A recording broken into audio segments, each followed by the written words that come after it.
When I look at a face, I see the face. I can see the whole face, and it looks like a regular face. But when I close my eyes and I try to revision that face, I will never see it again.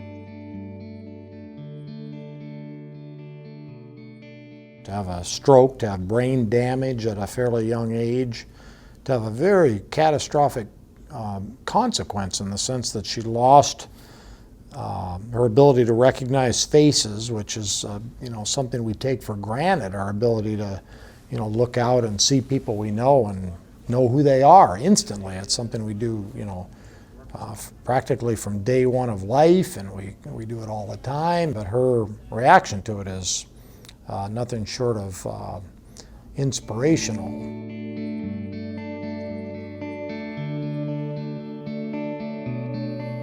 People gave me reasons to laugh, and my kids gave me reasons to hope. So I could have been the victim, but that wasn't the life that anyone dependent on me needed, and it wasn't the life that I needed either. There's still things that I can't do as well as I did before, but I'm a better mom now. I am a great citizen. I try to do everything. I walk everywhere. My car gets very few miles on it every year, and people are like, why? Why do you walk? Just drive, it's so much quicker.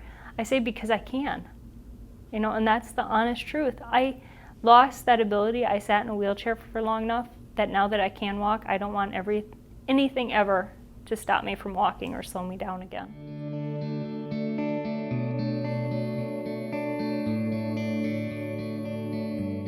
I learned to walk the same week my daughter did. We were walking down the hospital hallway together, and I was with the physical therapy assistant, and she was with my husband, and she would sort of stumble and fall, and he'd pick her up by the armpits. My leg would sort of trip or not go right, and they'd pick me up by the gait belt, and we'd both walk a couple more steps. As my children aged, if it took longer for them to tie their shoes or learn to button their shirts, I had so much more patience because that was me. They were living the life just about parallel to what I was.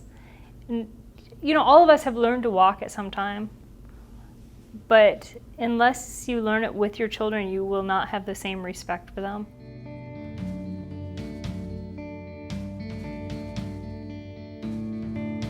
So that people can see, no matter how bad it is.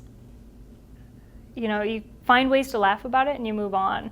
One of the stories I had added in there was when I had gotten my hair cut and colored the same day at the mall. And I walked out first of all, I sat in the chair, because they always ask, does it look okay? And I'm looking at it and it looks really nice, and I look really different, but looks good. And I walk out after paying and walking down the mall, and this lady starts walking really close to me.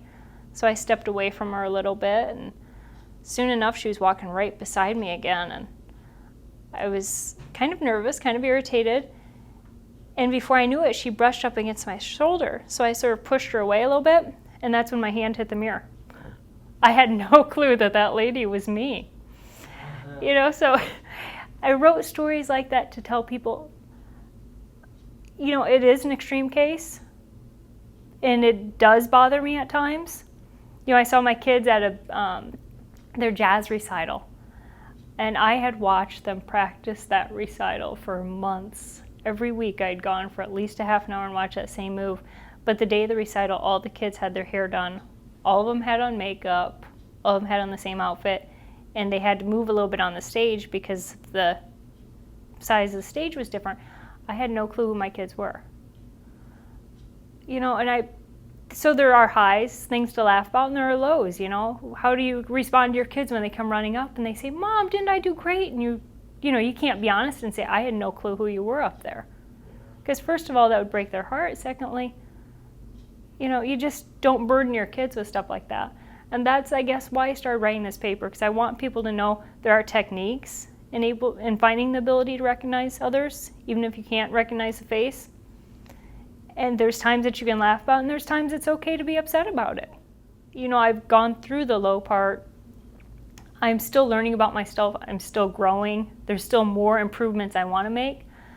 But in that, I want to also share the message that it's okay, that there are other people out there. You're not alone when you go through this, and it's rough, it's hard, but you can continue. I just want to give them hope, I guess. that and the knowledge to work with.